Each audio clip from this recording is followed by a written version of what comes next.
All right, so after Terrifier 3 made $90 million, we knew it was only a matter of time until studios started pumping out more evil clown movies. So Clown in a Cornfield is a pretty crazy entry in that subgenre, full of ups and downs. So let's talk about it.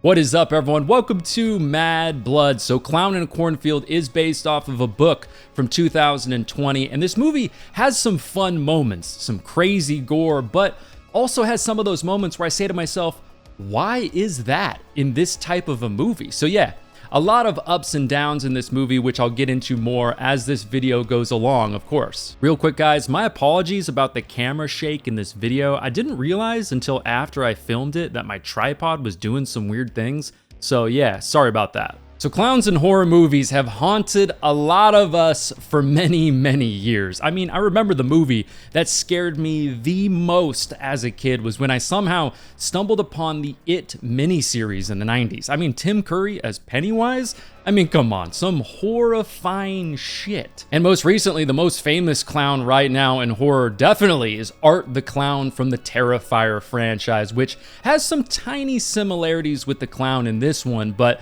this one is pretty much completely different than either of those two clowns. But regardless, I'm pretty sure even if you've never watched a clown horror movie at all, we can all agree that clowns are just scary as hell. I mean, even Ronald McDonald, come on. So if you've seen Clown in a Cornfield, let me know down in the comments down below what you thought about the movie. Did you have fun? Do you think it's a good entry in this subgenre? Let me know. So I was pretty excited when I found out they would be doing an early screening of this movie at a drive-in theater in my particular area. Not only just first of all because I haven't been to a drive-in movie in probably something like 20 years, but I also just thought the vibe of this movie fit a drive-in pretty well, which after seeing the movie, it definitely does. But I did forget how much you kind of miss at a drive-in. The atmosphere is definitely fun, but at least in the particular theater that I was at, you can't really see all the detail on screen and the sound.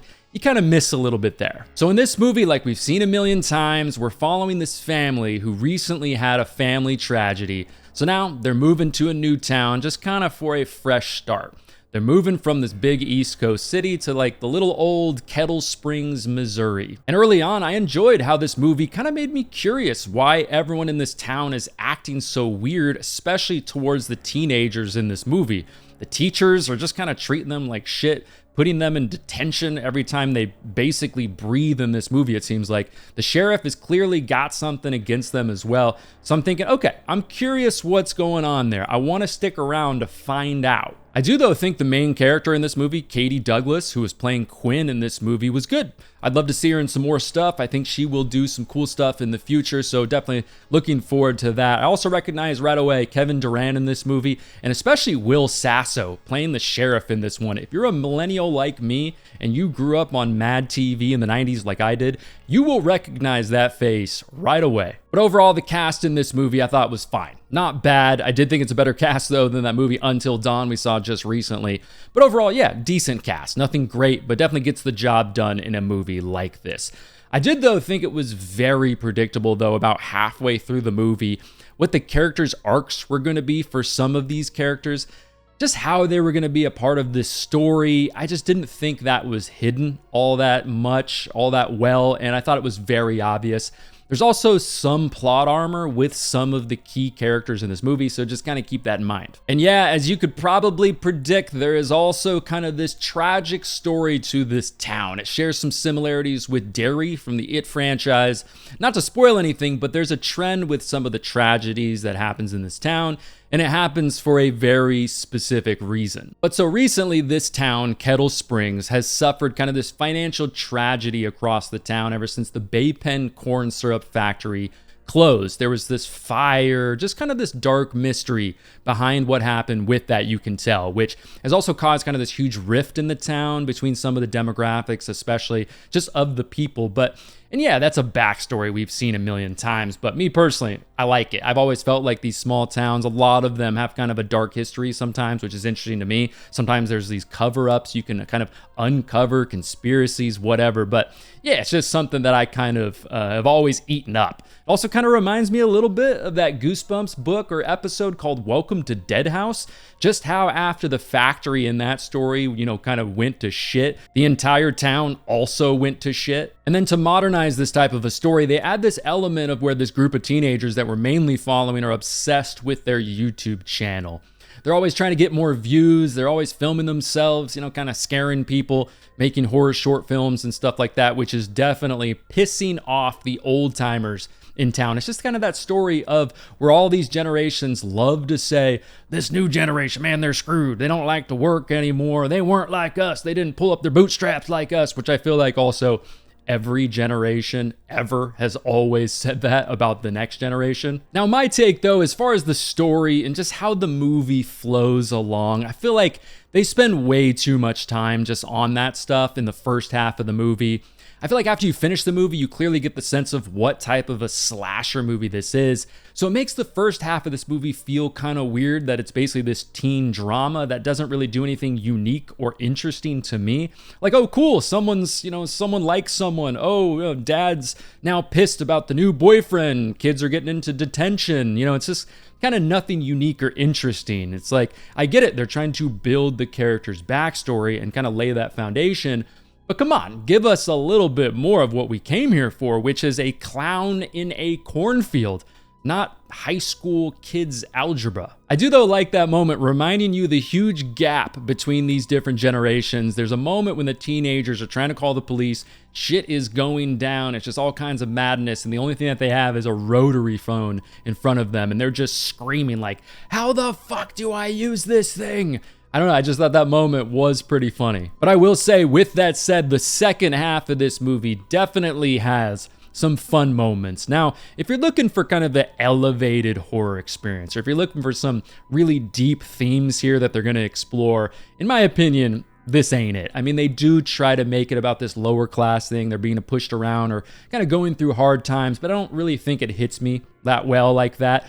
But if you're just a pure slasher fan coming into this movie looking for a clown running around doing some slasher things in this movie, there's going to be some stuff that you are going to enjoy, especially in that second half of the movie. Now, with that said, I'm not trying to downplay the story of this town or disrespect people who have gone through something similar, because a lot of towns in America have gone through something similar, and a lot of people can probably relate to this story.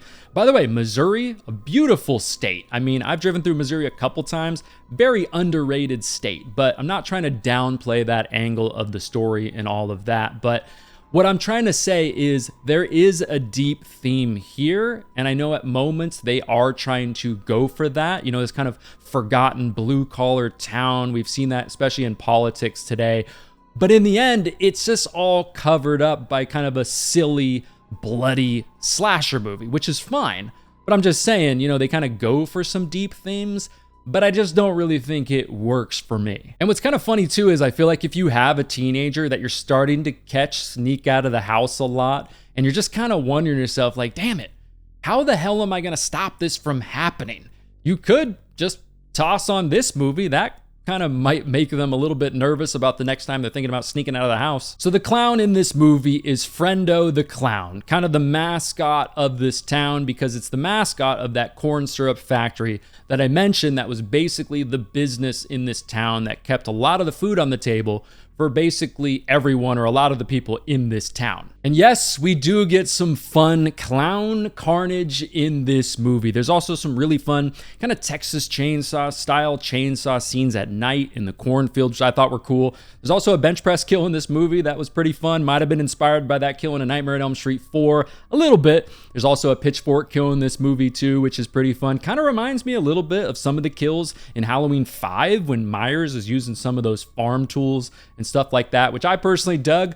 And yeah, a lot of the gore is in the second half of this movie, and it did kind of caught me off guard a little bit too, because the normal victims you'd expect in a slasher movie, yes, are there as well, but some of the gore also comes at the hands of some of the people you might not expect. So what's weird too about the kills in this movie is that before the reveal happens, so I went into this movie completely blind. I avoided every single trailer that I could, which I highly recommend you doing as well if you haven't been doing that. So I wasn't sure if this killer was going to be supernatural or someone in a costume or what it was going to be.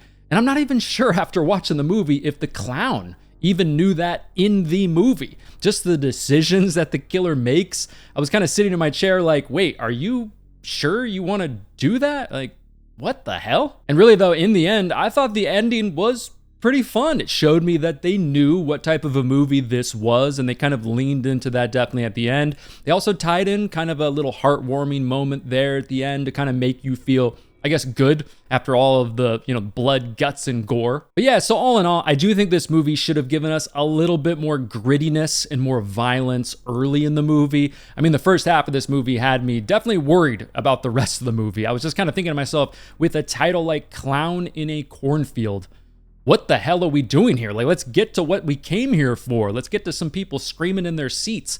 Let's kind of show some real anger in this town. Show us that this town is really suffering. So yeah, to me, that's where the movie was definitely lacking. But I mean, the second half of the movie was gory and was pretty fun as well. I'm definitely looking forward to rewatching this movie in a normal theater with kind of the normal visuals and sound that I'm used to. But yeah, if you're a slasher fan, I would go and see this movie. But there you go, everybody. That is the rise and fall of Clown in a Cornfield. If you've seen the movie, let me know down in the comments down below what you thought about it. If you want some more videos from me right now, go ahead and check out one of these videos next to me. If you don't want to miss future videos on the channel, the best way to do that is to make sure you subscribe. All of my social media links will be down below in the description if you want to follow me over there.